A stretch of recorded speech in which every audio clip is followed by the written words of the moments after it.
Hello everyone, investment scams rampant. Please vigilant and discerning. Do not trust information from unknown sources. Please make sure recognize two official Capital Securities community, Facebook, Capital Securities, YouTube, Capital Wealth Insights. Welcome to Guni Good Night Market. Analyst Jang Jida. Our three keywords: like, subscribe, and share. If you have any questions about financing, leave me a message. If I don't get to answer your question today, I'll reply to everyone tomorrow.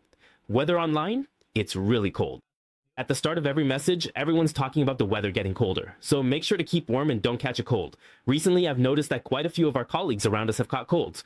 I heard today it could drop to 8 degrees, and it'll get even colder tomorrow, staying cold all the way until Saturday. So whether you're in the north, central, or south, our investor friends, remember to take good care of your health and dress warmly. Good evening, everyone. I see Wei Jun just joined us online. Good evening. Hello to Meidazine, Alwyn Chan, and also Feda Yu, Yulinga, and Alice Food. Good evening to all of you.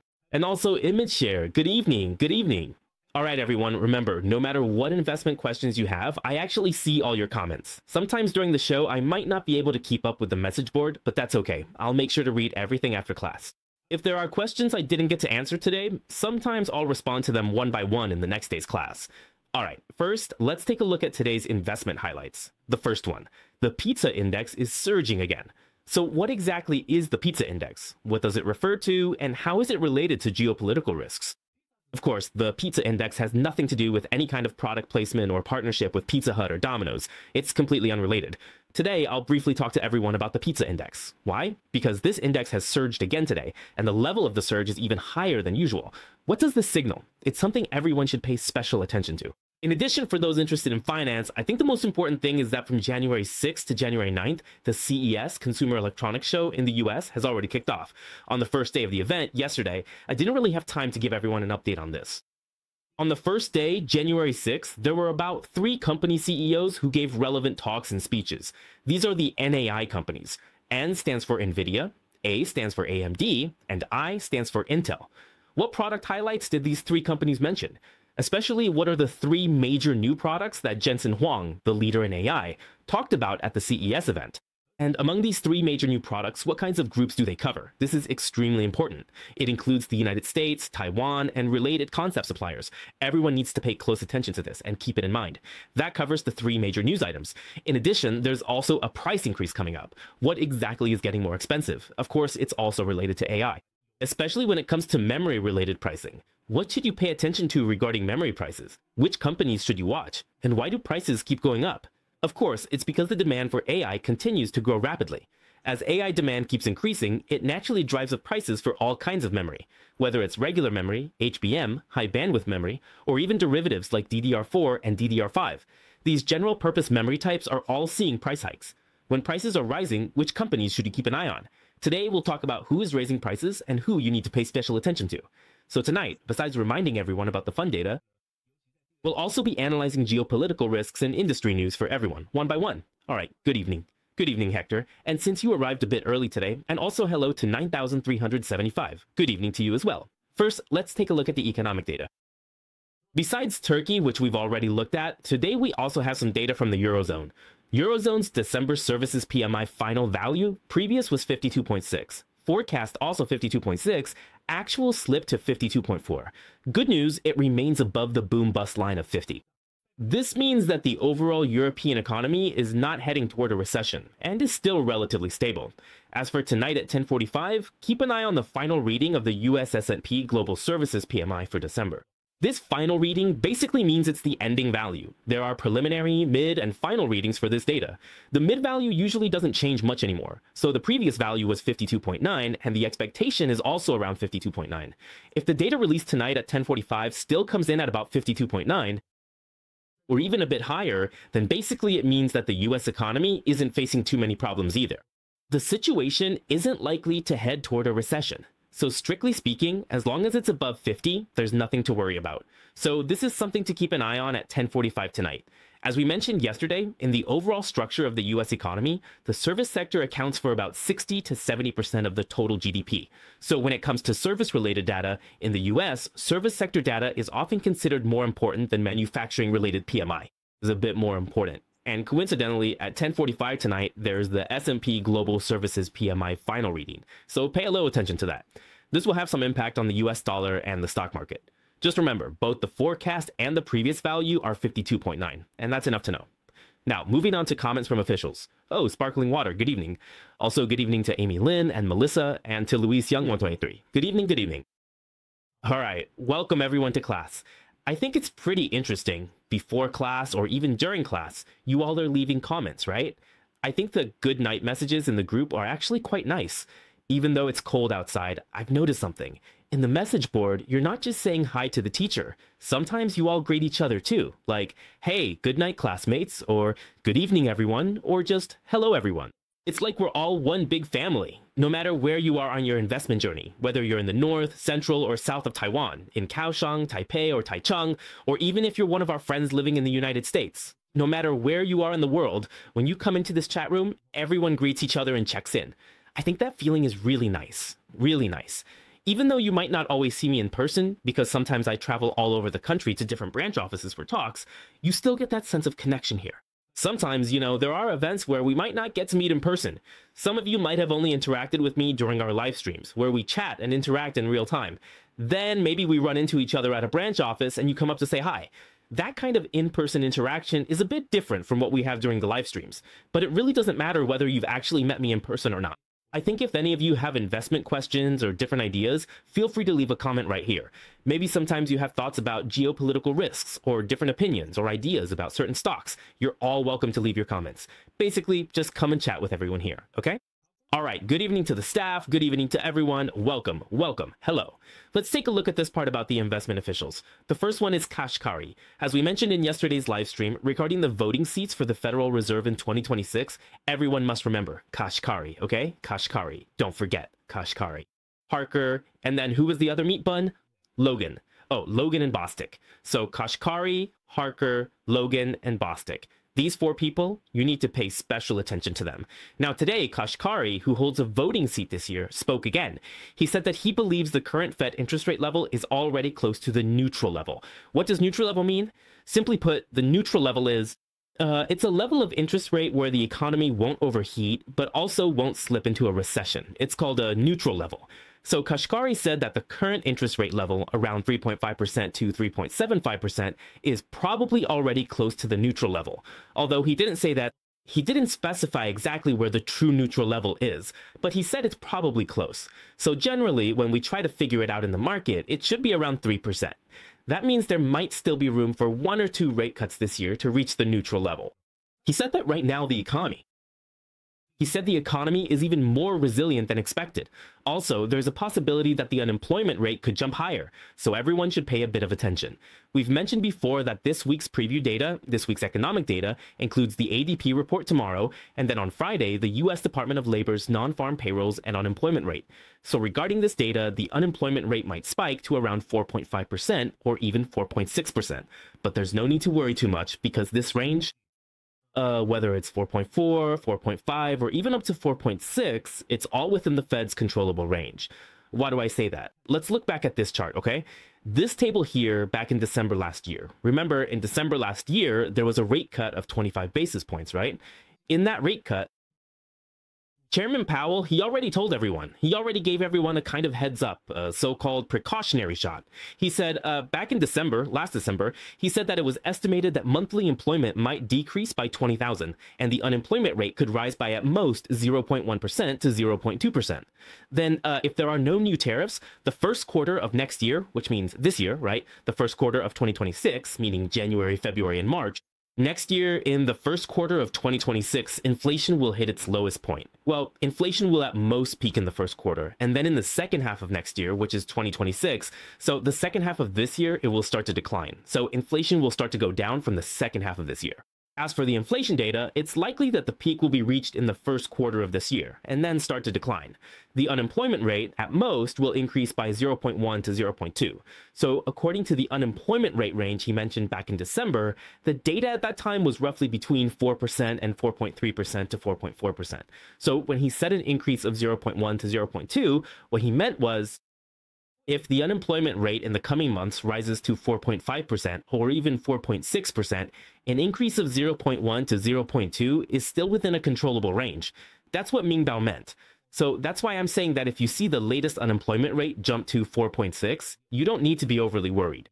At most, it just means that the US job market is heading toward weakness and cooling down, but it doesn't mean things are getting wildly out of control with massive layoffs or a huge number of people losing their jobs. It's not going to be that dire. Oh, it's not going to be that extreme. So when the unemployment rate rises just a little and the number of employed people drops slightly, with the job market cooling off a bit, it actually helps the Fed use rate cuts to stimulate the economy. This dovish and accommodative stance from the Fed is actually beneficial. So just pay a bit of attention to this. By the way, this was from Powell's remarks back in December last year.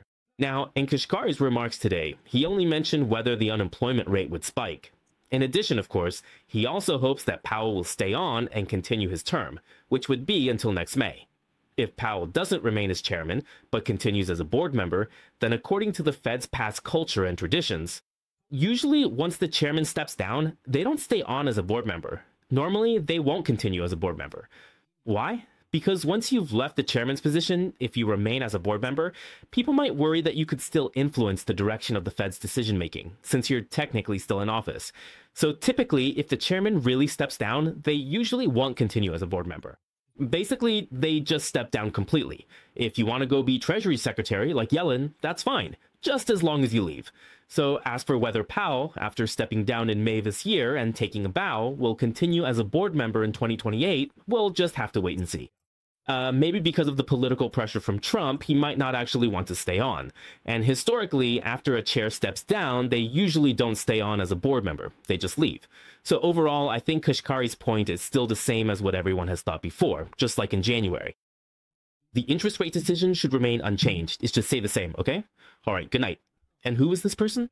Good evening to I Love Jolin, Caesar, and Little Donkey from Southern Anhui as well. The Taiwan stock market went up again today. Yeah, it just keeps rising. Up, up, up. It won't stop going up. I remember, wasn't it the Taiwan stock market? I'm not sure if it's today or tomorrow, but from the recent low, it's been rising for 13 days straight. I think tomorrow will be the 13th day. So just pay a little attention, okay? Do you all know about the Fibonacci ratio? I might have counted wrong for us, but let's quickly go over it today.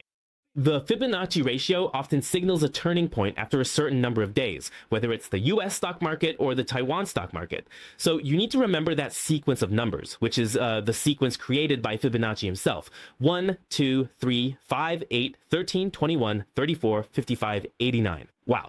This sequence of numbers is formed by adding the previous two numbers to get the third number. And again, the previous two numbers add up to the next one. This number, well, I'll share more about it with everyone when there's time. It's a really interesting number. If you look at the Fibonacci sequence and then look at Taiwan's development history, whether it's the 34th year of the Republic, the 89th year, or things like the Kuomintang ruling for 55 years and so on, there are a lot of things, even major and minor events in history, that are related. This whole sequence, this string of Fibonacci numbers, all have their own reliability and reference value. In fact, from the Fibonacci sequence, we can even deduce the so-called golden ratio, like 0.618, 0.382, 0.5, and so on. All these things, the golden ratio, are also derived from the Fibonacci sequence. You can calculate the Fibonacci numbers or the golden ratio. For example, we can estimate the extent of a rebound or calculate the retracement level after a big rise and figure out the corresponding index value. Even the number of days until a turning point can all be applied using these methods. Of course, due to time constraints today, I can't go too deep into teaching these concepts, since there are so many resources to share with everyone. Anyway, when we have more time, we can chat more about what exactly the Fibonacci sequence is. For now, I just wanted to give everyone a brief introduction. I remember that the recent short-term rally in the Taiwan stock market has lasted about 13 days as of tomorrow, if I'm not mistaken. If I'm wrong, well, it's around the 12th or 13th day, so just keep an eye on it. Usually there will be a so-called turning point around the 12th or 13th day. If nothing major happens at the 13th day turning point, then the next turning point will probably be on the 21st day. I'm talking about trading days, by the way. These are actual trading days, each counting as one. Only days when a candlestick appears are considered trading days. Remember the numbers mentioned: 1, 13, 5, 8, 3, and 21. Keep those numbers in mind. This cascade can't be supplemented, and then the 10-year government bond yield has reached a midpoint of 4.17, with interest rates also around 3%. That means it's expected there could still be room for 2 rate cuts in 2026. As for the market's expectations, the number of rate cuts by the end of 2026 is still a long way off. This year has just started. It's only the first week. The expectation is for about 2 rate cuts, so just use that as a reference. There will definitely be fluctuations in between. It could increase in Tokyo, or it could decrease. Anyway, for now, the market is estimating just 2 rate cuts this year. As for when those two cuts will happen, based on our current analysis, it's probably once in the first half of the year and once in the second half. January most likely won't see any changes. There's over an 80% chance that rates will stay the same in January. The earliest we might see any action would probably be in March or May, because for now, January is unlikely to see any changes. As for the US dollar index, its current upward trend still looks more like a weak, choppy consolidation. It's staying suppressed by the 25-day, 50-day, and 200-day moving averages. And right now, don't forget that Trump really wants rate cuts, and rate cuts themselves tend to put downward pressure on the dollar, so there's no need to expect much from the dollar at the moment. Let me add a bit more regarding geopolitical risks. As for the geopolitical risk part, Venezuela. Well, Venezuela is basically just... I saw a news report today. It said that 12 cruise ships broke through the US blockade and left Venezuelan waters. And then the cruise ships just sailed away. And then it mentioned Chevron. Chevron is the only company that the US government allows to operate in Venezuela, to engage in crude oil extraction and operations and so on. It's the only one. He said that Chevron's cruise ships have also resumed coming to the United States. So what did Trump say? With the arrival of this transitional government, in the future, the countries that Venezuela used to export to, including China and other countries, will all continue to receive exports. The exports will go on. They won't be affected just because Maduro is arrested. Also, I find this part really interesting. It says that these 12 cruise ships broke through the US blockade. You know, if you think about it, it's obvious. If the US were really serious about enforcing a blockade, like sending warships, vessels, or aircraft carriers to block those waters, then forget about 12 cruise ships. Even 12 speedboats probably couldn't get out. So how could 12 cruise ships possibly break through a blockade and leave Venezuelan waters? In other words, the US military is just turning a blind eye, letting these 12 oil tankers slowly sail out right under their noses. Why? It's simply to resume the original exports, to restore the previous level of exports. Don't think that just because Maduro was detained or captured, the entire crude oil economy or oil supply would be cut off, or that it would affect oil production and exports. That kind of situation would also cause instability in the market, drive up inflation, and even lead to greater fluctuations in oil prices. So the idea that these 12 oil tankers are trying to break through a US military blockade is really overthinking it. Basically, the chance of breaking through a US blockade is zero, so the fact that they're allowed to leave shows that the US has already made up its mind. The higher-ups have said to let them go, okay? So why let them go? Like I just mentioned, is to prevent the entire economy and the crude oil market from experiencing excessive volatility. If the fluctuations are too big, if oil prices rise too high and inflation spikes, then what happens when prices get too high? The Federal Reserve won't be able to cut interest rates, so that's the issue here. So basically, they're loosening restrictions and letting it go. And then as for Maduro, of course, he's been accused, should he plead guilty or not, things like weapons possession, drug trafficking. He definitely won't plead guilty to those. And of course, many Western countries, especially European ones, don't recognize Maduro's regime. So they don't acknowledge it, regardless of whether he is, no matter how he was elected president. In their country, there are people who support Maduro and there are people who don't. But regardless, right now, he's already being targeted by the Americans. It's perfectly reasonable and normal that he doesn't plead guilty. How could the head of a country, after being taken away, possibly admit guilt? It's just not likely, right? So the next court date is set for March 17th. Now, as for Trump, today he said that no matter what happens with Maduro in the future, our oil will keep being sold as usual. Venezuela's economy will keep running as it has been, and the oil that was originally meant to be sold to certain countries will continue to be sold to them as usual. In other words, like I just said, Venezuela's domestic economic operations are carrying on as normal, and crude oil exports are ongoing. The only difference is that the person in charge has changed. The only difference is that the profits now go to whichever American companies involved. That's basically it. So I think for now, this doesn't have a big impact on overall geopolitical risk. It's not a big deal at the moment. We'll just have to see what happens on March 17th and how Maduro responds. Oh, as for the situation in Israel, let's just keep an eye on it for now. Recently, Israel said that due to violations of the ceasefire agreement, specifically Hamas violating the ceasefire, Israel has resumed attacks on Hezbollah in Lebanon and on Hamas. Of course, they also stated that even though they're targeting Hamas and Hezbollah, it's not meant as a confrontation with Iran. So, there are rumors that Israel wants to ask Putin to pass on this message to Iran, saying we don't intend to let things escalate further, and we have no plans to attack Iran. So that's just a rumor, something we've heard.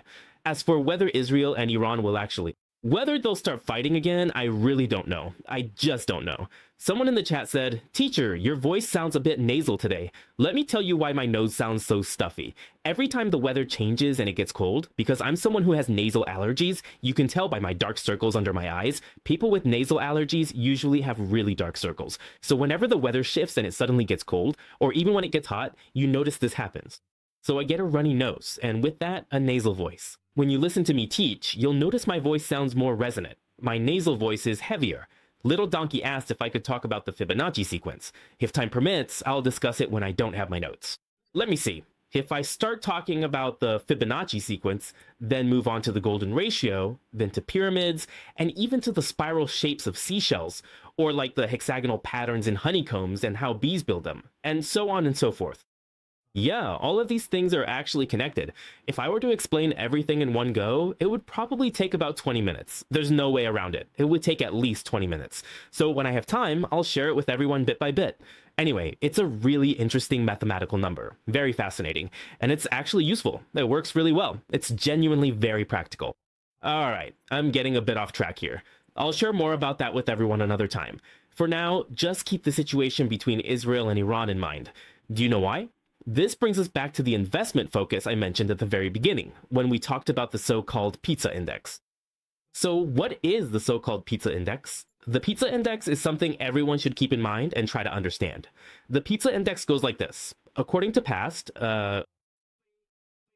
unofficial and unscientific statistics, whenever the United States wants to attack, go to war, or take action against a country, like back in 1989 with Panama, for example, then in 1990, like the Gulf War, whether it's the Pentagon, the White House, the Department of Defense, the State Department, and so on, all these important institutions, whenever they're about to launch an operation or take action, the pizza shops around them suddenly see their business skyrocket, sometimes increasing several times over. Why? It's simple. It's not because they're throwing parties. It's not that these officials are having parties. It's because they have to work overtime. They have to stay late to handle things. And these important officials, whether it's the Department of Defense, the Pentagon, and so on, when they really have to decide to go to war or make some big decisions, when it comes time to execute, intelligence analysts, decision makers, generals, and so on, all have to be in a state of heightened readiness. They have to be under strict control in places where secrecy and security are paramount. Impossible for someone to say, in 24 hours, I'm going to attack Iran or attack Venezuela, and then just go out to the corner to buy dry noodles or oyster omelet. Not possible, right? Because going out risks chatting, drinking, and leaking information. Or even worse, you could be assassinated as soon as you step outside. Whenever you hear about inside or outside informants, there are always some, right?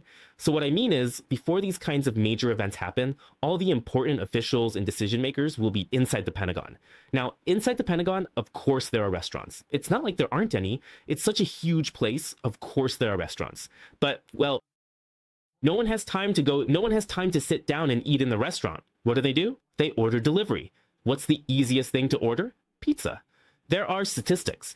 When a war or major event happens, in the 24 hours or several hours before it, usually the pizza shops and Pizza Hut locations around important institutions like the Pentagon do especially well. There are way more takeout orders and the number of people ordering skyrockets, increasing several times compared to normal. This includes what we just mentioned, like the Gulf War and also the war in Panama. It also includes this time in 2026, the first small black swan event in Venezuela, where the president was suddenly whisked away in just 90 minutes, and Maduro from Venezuela was taken to the United States. Oh, for this incident as well, in the 24 hours before it happened, near the Pentagon, this pizza shop suddenly had a huge surge in orders by about 778. Basically, orders increased 7 to almost 8 times. So why am I telling you all this? It's not without any reference value, okay? It actually does have some significance. Now, some people are pretty funny. They say, hey, teacher, could it be that in the past couple of days, because they did the statistics and said in these past 2 days, not that I think something happened, but in these past 2 days at the Pentagon, very close to 2.3 miles away, the pizza shop saw its customer traffic surge by 12.5 times or even more, and the shop just 1 meter away also saw a 3-fold increase. Some people jokingly said, could it be because Maduro was arrested, so everyone threw a party and ate pizza to celebrate? But those two things aren't related at all. There's no way you throw a party and eat such simple plain food. You definitely go out to a restaurant for a meal, and it wouldn't be such a big deal. So when something happens, there must be a reason. That's why I was telling you earlier about things like Israel and Iran. And then, like we talked about yesterday, Trump might be trying to set an example, maybe targeting Iran or others. Cuba, and then like Colombia, the Colombian drug lords are really rampant, selling drugs and all that. So maybe Trump wants to take some action against these countries, but we don't know. Otherwise, why would a pizza shop suddenly see its orders increase 12-fold? Not 12%, but 12 times. If they used to order 5 pizzas, now they're ordering 60. This definitely isn't something that would happen under normal circumstances, so everyone should pay a little attention, because I just saw the latest data. Someone mentioned that this data has come out, and this data is even much higher than what happened in Venezuela on January 3rd, which was 7.7 times, but this is way more than that, way more. So I think we should keep an eye on what happens next. As for Israel and Iran, Israel says they don't want war, but will something still happen? I really don't know. Okay, who is this? Chan, Isen 123456, hello, good evening. Ziheng Yuan, good evening. Ziheng should be from Blossoms, right? Because I was saying now your Google accounts have all turned into English and you can't see any Chinese anymore. Okay, so if it's not nasal congestion, you can massage the 2 lines at the back of your neck. Are you talking about these 2 at the back? These 2 muscles at the back? You might only be able to massage those 2 muscles yourself after class. Basically, after class is over, after class, all the ailments you mentioned will be gone. After class, your nose naturally won't be congested anymore. After class, your dark circles will naturally fade, especially during holidays. You'll notice, wow, taking a break cures all kinds of illnesses. It's kind of that concept, you know? That's the idea here. Someone said the Pentagon cafeteria can't even make pizza? Who was that? Was it 00 number or something?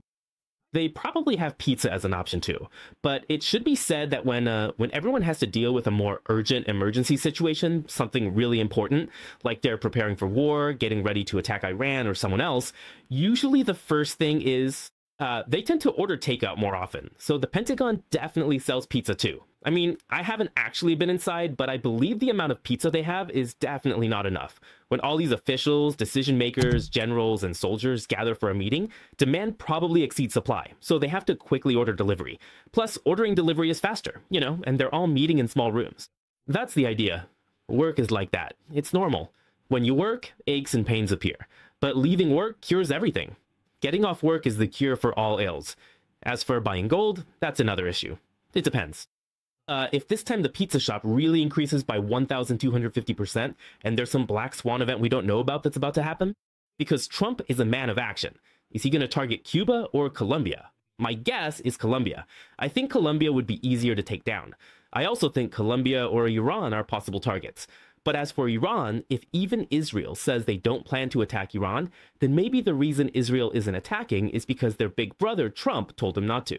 Okay, so if Israel isn't doing it, then Trump probably won't do it either. Okay, so he probably doesn't plan to do it. So who is his next target? My guess is that the chances are higher for Colombia, maybe much higher. So I don't really know, all right? We'll just have to keep watching and see what happens. Now, these kinds of attacks, well, sometimes geopolitical risks will drive up oil prices, and sometimes they'll push up gold prices. So overall, I think when it comes to the price of gold, whether geopolitical risks really have a big impact depends on whether the country involved is big or small. Whether the country is big or small, well, when it comes to what really affects the rise and fall of gold, I think it's better to focus on the Federal Reserve's interest rate hikes and cuts. That's more direct and has a bigger impact. If the Fed cuts rates, gold will keep going up. If the Fed raises rates, gold will go down. Oh, so I think the level of the Fed's interest rates, the highs and lows of interest rates, and the strength of the dollar, those directly affect the rise and fall of gold prices. That's a more direct and widespread influence. On the other hand, geopolitical risks can be significant or minor, and sometimes their impact isn't all that concrete. All right, just wanted to add that for everyone. As for crude oil prices, they're still relatively weak at the moment, having dropped by 1.48%. They're fluctuating around $58, but overall, the trend is still on the weaker side. Still pretty weak. All right, next, let's take a look at the economic data. Even though we just talked about it, the S&P services sector data, let's look ahead to the next couple of days. Tomorrow, keep an eye on the ADP report. And on Friday, the US unemployment rate and non-farm payroll numbers will have a relatively bigger impact. In mid to late January, we'll also go over related earnings reports together. For now, there's nothing much happening. It's all quiet on the Western front. Once January 13th or 14th rolls around, the financial stocks will kick things off. And at that time, I'll walk everyone through it. As for the industry aspect, that's really important. When it comes to the industry, it doesn't matter how that pizza is made or how that pizza is ordered. That's not something we can control. Whether the pizza is ordered at 12 times, 8 times, or 7 times, that's all up to the big players and not something we can predict. All we can do is look at the information that's already come out from the industry. For example, something more closely related to the nuclear explosion everyone is talking about is the development of AI. So Jensen Huang, the CEO of NVIDIA, at this year's CES, showcased a new generation AI platform called Villa Rubin. Villa Rubin, this R-series chip, which combines Meta CPU with Rubin's GPU. He talked about 6 independent chips. When you combine the two, you can create an AI supercomputer. Now here's the key point about training performance. Last year, in 2025, the B series of chips became well known, like the B series GPUs, B100, B200, GB100, GB200. Back in 2024, it was the H series, H100, H200, gradually advancing. Then by this year, 2026, we've reached the R series, the Rubin series. This series compared to last year's. So where exactly does it differ from the previous generation? Of course, there have been improvements. If there were not, how could they dare to sell it, right? So how has it improved? Its performance, especially in training, has increased by 3.5 times, and inference capability, which is very important, has increased 5-fold. For training, you now only need to use a quarter of the GPU's performance. In addition, the training cost per token has dropped to just 1/10 of what it was before. Okay, so it's estimated that the Rubin series GPUs will hit the market in the second half of this year. To put it simply, their performance is better than the previous generation. Whether it's operational performance or training costs, everything is much improved compared to the last generation. Okay, so for all the major CSP vendors and big tech companies, of course, they're starting to gradually shift their focus and orders from the old chips to these new ones, gradually increasing the share of the Rubin series. So Jensen Huang said that over the next 5 quarters, wow, the next 5 quarters, which could include both Blackwell and Rubin series, these chips could bring NVIDIA nearly $500 billion in revenue. That's an enormous amount. Really impressive. And another thing I want to tell everyone is that you really need to keep this in mind. It's very important. He said this: in the future, the focus of AI will shift from training to inference. Doesn't this sound familiar? From training to inference. We actually talked about this in last week's Quan Li Comprehensive Report. The development of AI is no longer just about how much computing power you have, or how good your GPUs are for training, or how great NVIDIA's chips are. It's gradually moving from chip training towards the development of AI inference. Why is AI moving from training to inference? This brings us to why NVIDIA's Jensen Huang, at the end of last year, spent $20 billion to acquire, what was it? The technology licensing from a company called ARM, and even brought their CEO and key technical staff into NVIDIA. Okay, fine. At most, he just said, oh, we didn't actually acquire this company because they wanted to avoid antitrust issues. So there was no acquisition. But in reality, their people, their talent, their infrastructure, all of it ended up under NVIDIA. Why did NVIDIA spend $20 billion, nearly 600 billion NTD, to acquire this company's technology? Because AI training has its limits. After training is done, you have to move on to inference. And the more you do, the more it grows, especially as AI becomes more widespread in the future. It turns into general-purpose AI, AI robots, or even things like FSD and many other AI developments. All of them need to use inference.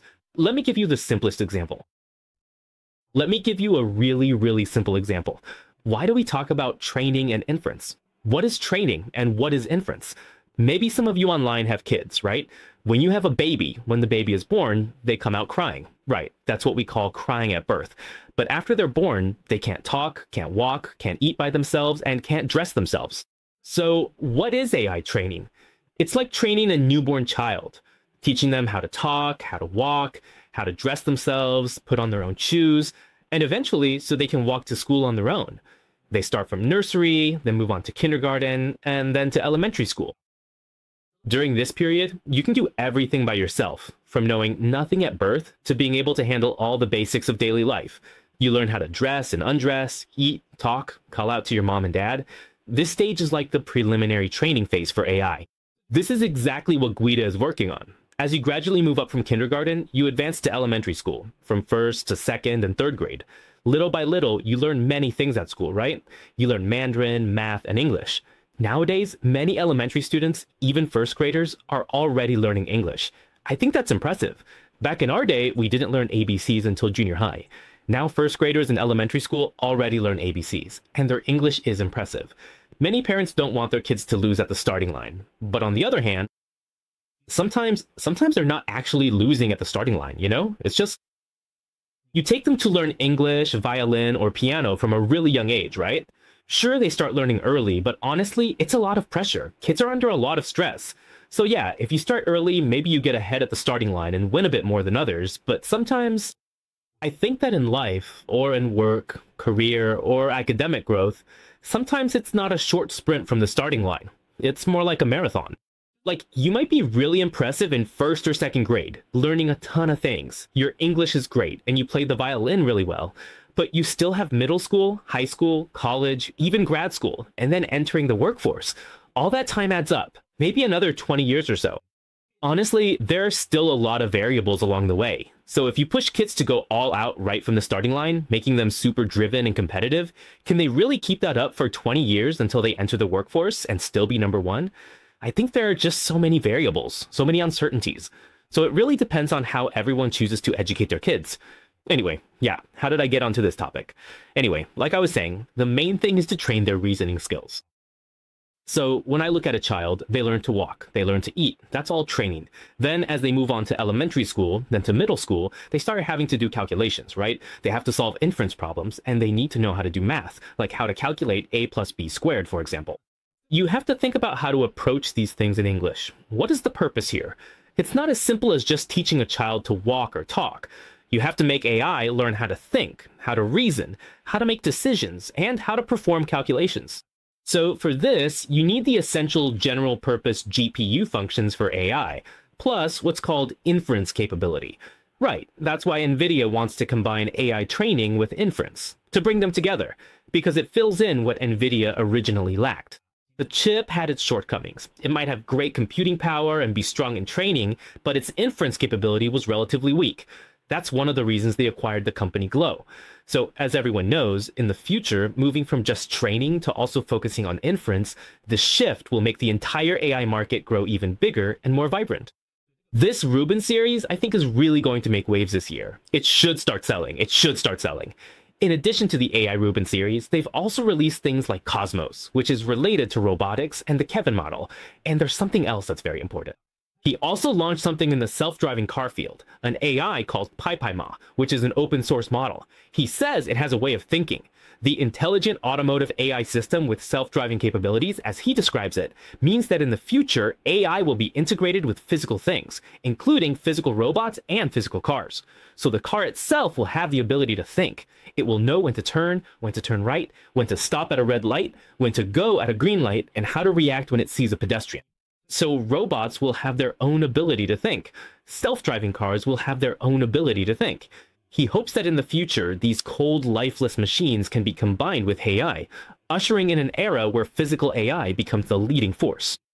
Okay, so I think this is something that will definitely develop in the future. It will develop. It's just a matter of how long it takes. Then, whether it's robots, self-driving car systems, or AI, they will all be fully upgraded. In the entire CES keynote, the 3 major product highlights were all covered.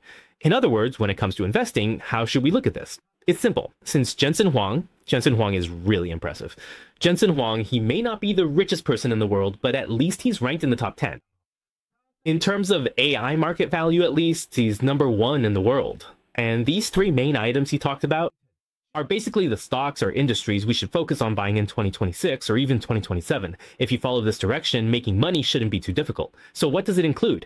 Anything related to AI. Yes, that's right, it's AI. So AI is not a bubble. It's still continuing to develop across the board. It hasn't reached bubble territory yet. I think if there's going to be a bubble, it might be after 2027, maybe 2 years from now, when it goes from growth to gradually maturing. Then we'll see. So AI is getting a full upgrade, and for all the companies related to AI, everything you can think of, all the upstream and downstream stuff, just buy anything related to AI. Next, the development of robotics is also very important. That's AI combined with physical things. In addition, autonomous driving systems, whether it's those AI-based self-driving systems invented by NVIDIA or others, are also key. Training systems, or things related to Tesla, like its FSD, and then taxis, and so on. These are all things that will be closely connected to our lives and AI in the future. These are some of the highlights and business opportunities you really need to keep in mind, because in the next year or two, these are basically the main trends. If you invest and focus on these themes, there should be plenty of opportunities to make money. So regarding the answer to this part, after I finish supplementing everyone on the industry side, of course, there's also the technical side and the fundamentals. As for the technicals, Tesla is #1 globally. Yesterday, it dipped slightly by 0.39%. Now, as long as this neckline, the blue dashed line here, as long as it doesn't break below this neckline, there's no need to worry too much. As long as this range isn't broken, it's fine. Of course, the best scenario would be for it to get back above the monthly and seasonal moving averages. If it can hold steady above the monthly and seasonal moving averages, then for its subsequent fluctuations and any push higher later this year, there will be stronger themes and support, like having a solid backing.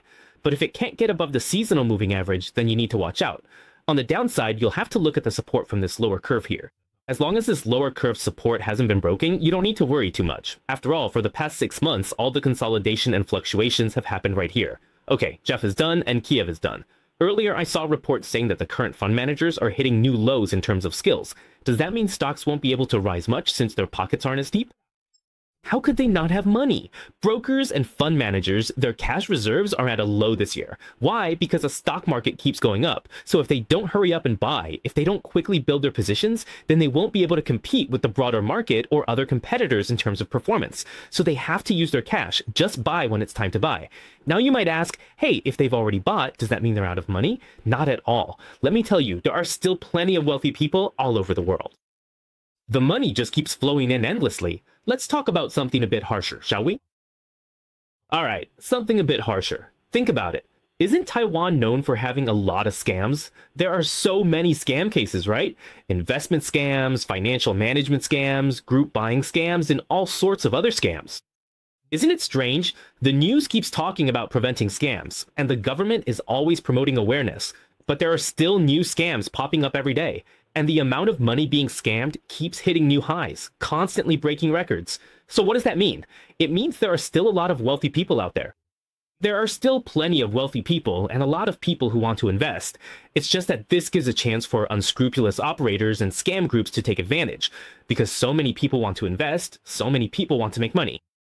Okay, a lot of people want to make money, but many don't know how. Many people don't watch Kuni's programs, don't know about the activities in the group, and aren't aware of all the live broadcasts we have. They don't know that Kuni Securities offers a lot, from the morning call to Kuni Good Morning to Kuni Weekend Report or Good Night. Hardly anyone watches the live streams. Very few people do. So when it comes to investing, they're kind of like headless chickens, not knowing what to do, which makes it easy for scam groups to take advantage.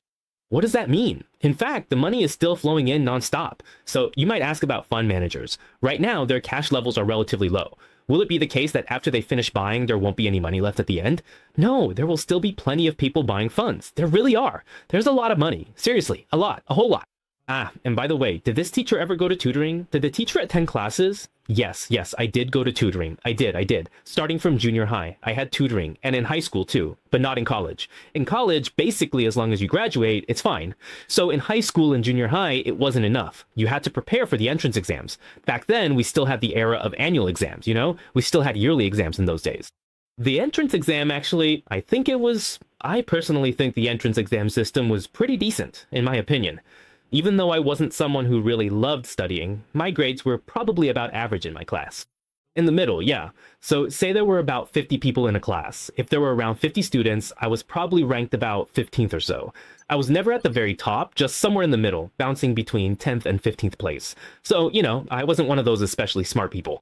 And then I still had to rely on tutoring classes, you know, like cramp schools and do some extra practice materials. You really had to study super hard, really put in the effort. And only then could you maybe get a good score. That's pretty much how it was. Yeah, that's about it.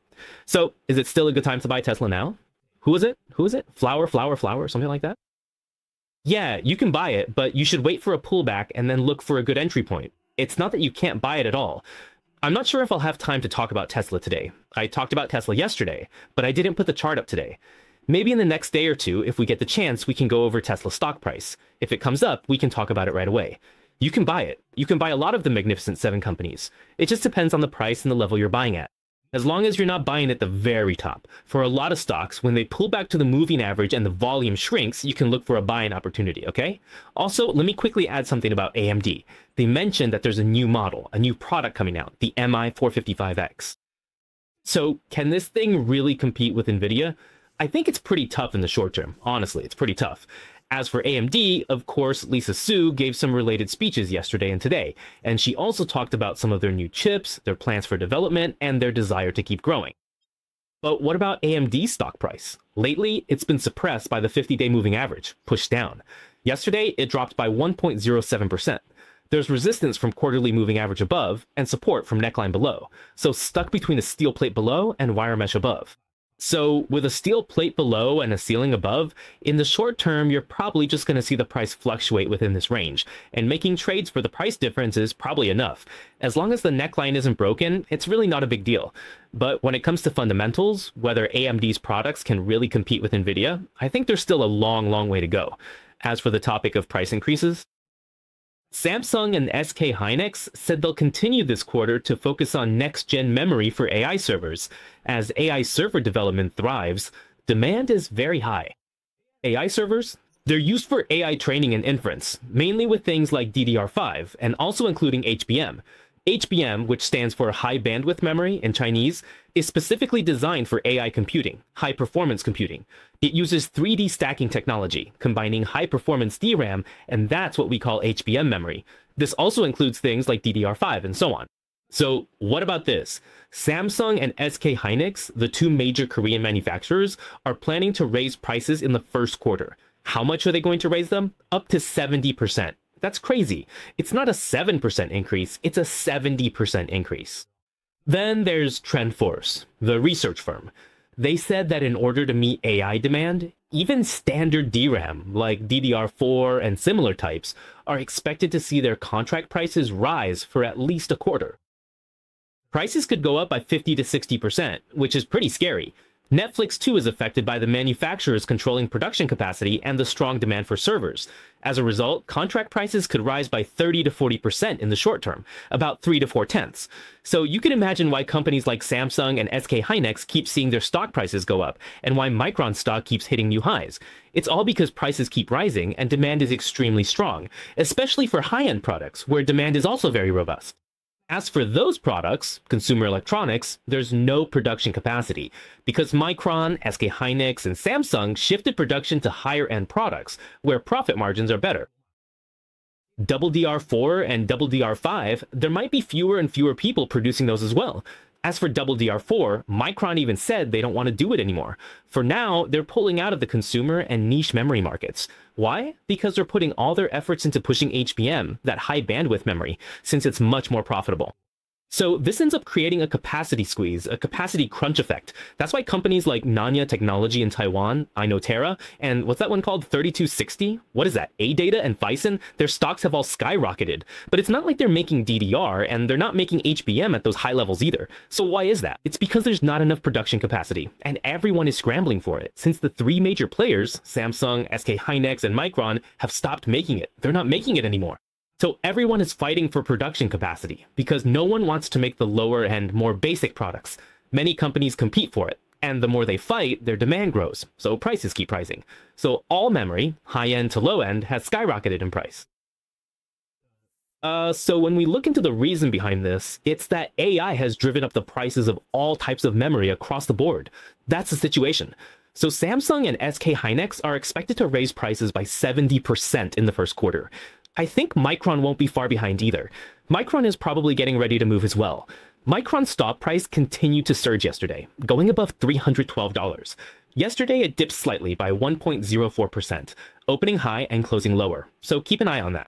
Even though Samsung and SK Hynix are raising prices and Micron might also have a price hike story in the first quarter, I still want to remind everyone that you need to manage your risks. Its upward momentum is good, the bullish structure hasn't changed, and all the monthly and quarterly moving averages are trending up. Everything looks great, but you still need to be cautious.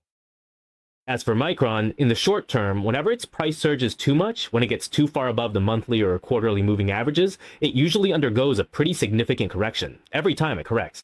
Once the correction is complete, it recovers. When it's too high, it corrects. When deviation is too large, if too big, it corrects. Pay attention to that. Micron might have a price hike theme, but in the short term, try not to chase the highs too aggressively. If it pulls back to the 20-day moving average, then consider buying on the dip. I think that's a safer way to operate. So I'm just giving everyone a related trading suggestion. Okay, lastly, let me mention Nord.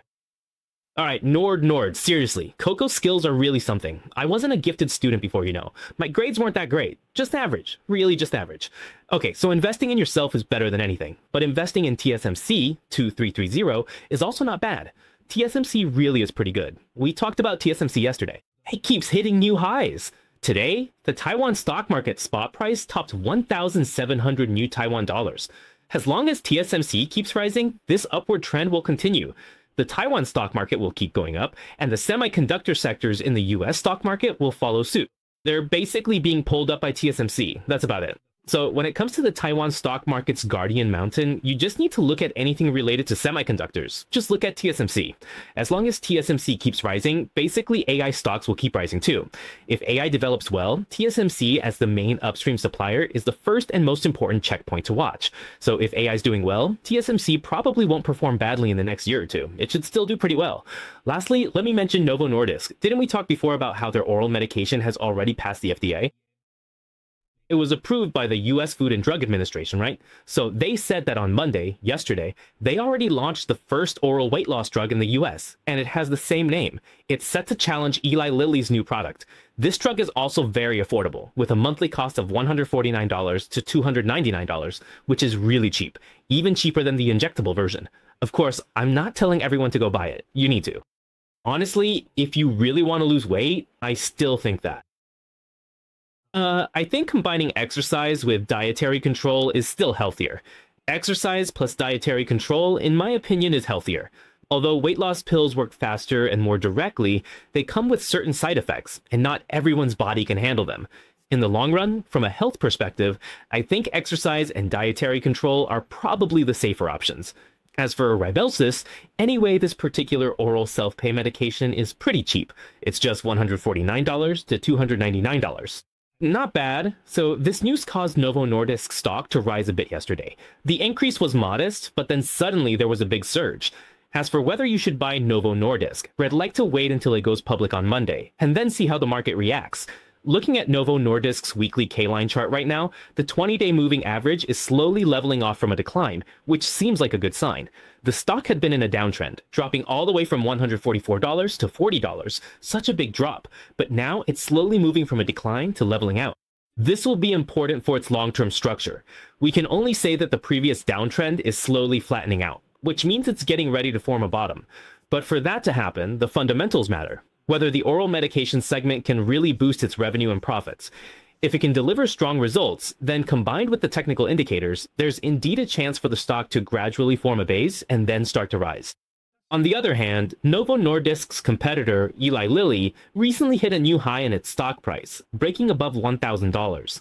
However, because Novo Nordisk is launching its oral medication earlier, Eli Lilly's stock price has faced more short-term pressure. So just pay a bit of attention to the short-term stock price movements. There's been quite a bit of pressure over the past couple of days. But if you ask whether the fundamentals are good, the fundamentals are still pretty solid. As for Novo Nordisk and Eli Lilly, there's a chance, maybe in March, that Eli Lilly could also launch its own oral medication. So going forward, let's watch Novo Nordisk's weekly K-line chart to see if the 20-day moving average can level out smoothly and complete a bottoming pattern. As for Eli Lilly, let's see. If their oral medication launches successfully in March and performs well, then both of these companies could have a chance to break new ground. Now, looking at the US stock market's pre-market movers, first, the energy sector is still performing pretty well. Vestas Energy was up 4.5% in pre-market trading, and Supermicro along with SanDisk were both up 3.2%. Even Micron was up about 1.3%. All these related memory, NAND flash, and hard drive stocks are continuing to rise. On Semiconductor was also up 2.2% in pre-market trading. Uber, too, was up 1.3% before the market opened. As for the companies that were down, there's Artfax, KLA Corporation, and Johnson Controls. Most people say it's okay. Some have heard of them, some haven't, and honestly, none of them are super important. The declines were around 1 to 2%, so overall, the impact on the US stock market wasn't really significant. So what about the main indexes?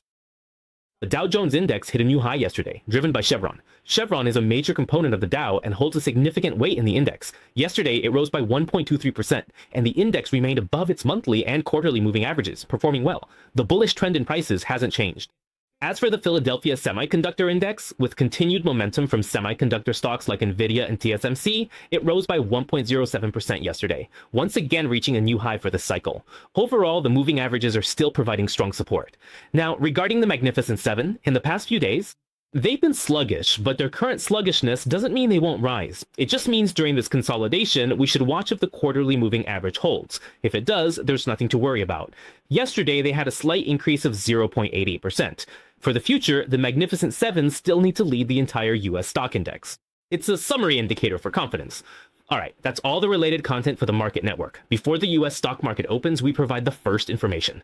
We talked about many things today. Summary points, geopolitical risk pizza index, including individual stocks, sectors, and industry topics. So many things to share with everyone. Of course, since time is limited, we can only share as much information as possible in the shortest amount of time. Remember to like, subscribe, and give us a boost when class is over. Finally, I wish everyone smooth trading, and we'll see you tomorrow. Our company has no improper financial interests in the individual securities recommended or analyzed. The information in this program is for reference only. Investors should make independent judgments, evaluate carefully, and bear their own investment risks. If you don't want to miss the latest market updates, be sure to turn on the notification bell and hit subscribe. In addition, we have plenty of great video content on both Facebook and YouTube. Don't miss out. In our group, we share in-depth explanations of global financial events with you every day.